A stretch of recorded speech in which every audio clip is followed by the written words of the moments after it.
Just over 6 months ago now, the Canon R5 was released. Of course, this is a camera that so many people had been waiting for, myself included, and a lot of us were maybe a little bit disappointed even before we got our hands on the Canon R5 for a couple of different reasons. But now, here we are over 6 months later. Myself, I've been using the Canon R5 for just over 6 months. I've been using it in so many different situations. I've used it to shoot weddings, both photo and video. I've used it for a lot of my own personal content, both photo and video, things like YouTube videos and just general photography, you name it. So I've tested it out in so many different situations. I want to talk about things that I love about this camera and some of the things I don't love about this camera. I'm also going to talk about some of those workarounds to some of the limitations that this camera does have. So firstly, if you're looking to buy this camera, hopefully it's useful. But also if you're using the Canon R5, perhaps some of the workarounds that I use may also apply to you and may be useful. If you are new here, I'm photographer TKNORTH. How you going? Thanks so much for watching this video. Let's jump straight in and take a look at some of my opinions on the Canon R5. Disclaimer, everyone has their own biases when it comes to cameras and camera brands. Take what you will from this video. I do actually really like the R5, but of course it does have some limitations, so I'm going to go through those.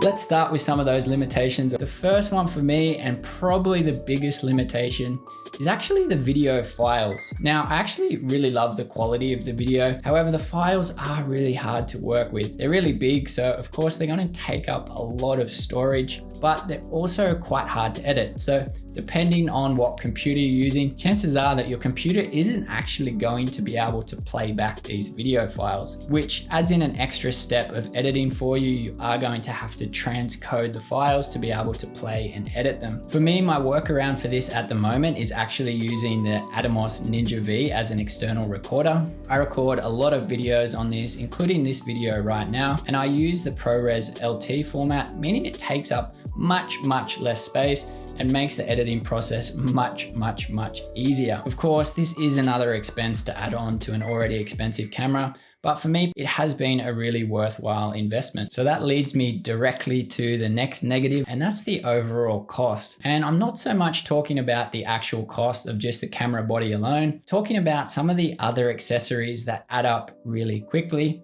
especially if you're shooting video with this camera. Talking about things like the CF Express card, which to shoot video on, you're going to need top of the line CF Express card, which are quite expensive. Other things that make this camera really great for video, including like a cage, top handle, other accessories, and as mentioned, a Ninja V, which really does turn this camera into a really great camera for video. But of course, all these expenses really do add up quite quickly. The other thing you're going to have to consider, especially with video, if you're shooting a lot of video, you're going to go through a lot of memory, a lot of hard drive space very quickly. Even if you're shooting a lot of stills, a lot of raw photos on this camera, you'll actually go through storage pretty quickly. So that's another thing to consider. Another workaround for this, when I've been shooting just general photos, I've actually been using the compressed RAW. I actually find the quality of them good enough for most things, but I do still flick it over to the normal RAWs when shooting things like weddings or anything that I think's maybe a little bit more important. I don't actually know if I need to be doing this. I haven't done enough tests against the compressed RAWs to know. If you have done more testing on this, let me know in the comments, because I would be keen to find out if you've noticed a difference between the compressed RAWs and the RAWs. So if the price of the R5 body is already a little bit expensive for you and you're planning to use it a lot for video,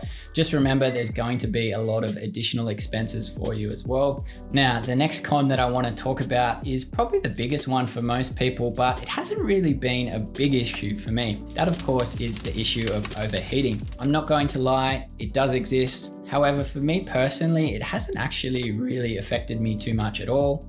The first firmware update did really help with this a lot, gives you a lot more shooting time, and it recovers a lot quicker than it did initially. So one workaround that I do use if shooting longer sequences, things like weddings where I might be shooting the ceremony for at least 30 minutes and even speeches that can go on for quite a while, actually drop back to the regular 4K and just bump up the clarity in camera, which I find makes it look a little bit nicer. Or even use the crop 4K if the venue or the setting allows that I can crop in a little bit. Cropped 4K comes out a little bit nicer than even the standard 4K. Of course, both of these aren't quite as nice as the real high quality 4K that you get out of this camera, But for me personally, in most situations, they're more than enough and a really good backup if you need to use them for those longer videos. Of course, the other workaround, as I already mentioned, is actually using the Atomos Ninja V that I'm using right here, right now. This gives you almost unlimited recording of that really high quality 4K footage that this camera provides. So it's a really good workaround. But of course, again, it's extra money that you need to spend to get the most out of this camera. The last con that I want to mention is the wobble that occurs because of the IBIS when you're vlogging. Now for me, I haven't done as much vlogging as I expected with this camera. On the occasions where I have vlogged a little bit, I have noticed the wobble. It's one of those things that I'd rather put up with a little bit of wobble than not have the IBIS at all. And I guess one of the easiest workarounds is just to turn off the IBIS when you're vlogging. For me, when you're vlogging, it's really casual. If there is a bit of camera shake there, it doesn't really matter. Just turn it back on when you want that smoother kind of B-roll or cinematic footage. It is a downside, it does exist. I've seen some really horrible wobble on other people's videos. So it is a downside to this camera, but that's a pretty simple workaround for me. So they're all the cons personally for me using this camera. They're the biggest issues I've had. Overall, I actually really do like the R5 despite some of those limitations. So let's jump into what I really love about this camera. The first biggest pro for this camera is just shooting stills. In terms of photography, it is really hard to fault this camera. I really love shooting stills with it. I don't really have any downsides when it comes to this camera in terms of using it for stills. I find 45 megapixel is a really nice size. Of course, the files are a little bit large, but the ability you have to really crop in and still have really high quality for me is really useful and something that I do use quite a bit. The other thing I really love about this camera, and that's for both photo and video, is the AF system. Now, it autofocuses fast and accurate for both photo and video. I find the eye tracking, the auto eye, is really great. And again, it's pretty hard to fault. It performs really well. And in terms of the autofocus in general, it does just mean you have one less to think about. You can trust the camera and have confidence that it's going to be in focus. If you are upgrading from the R either to the R5 or R6, I really don't think you're going to be disappointed in this camera. For me, it's really hard to go back to the R now. I just find the autofocus, which I didn't used to have a problem with, it just doesn't perform as well as the R5. I'm so used to the R5 now. You do really notice the difference going back to the R.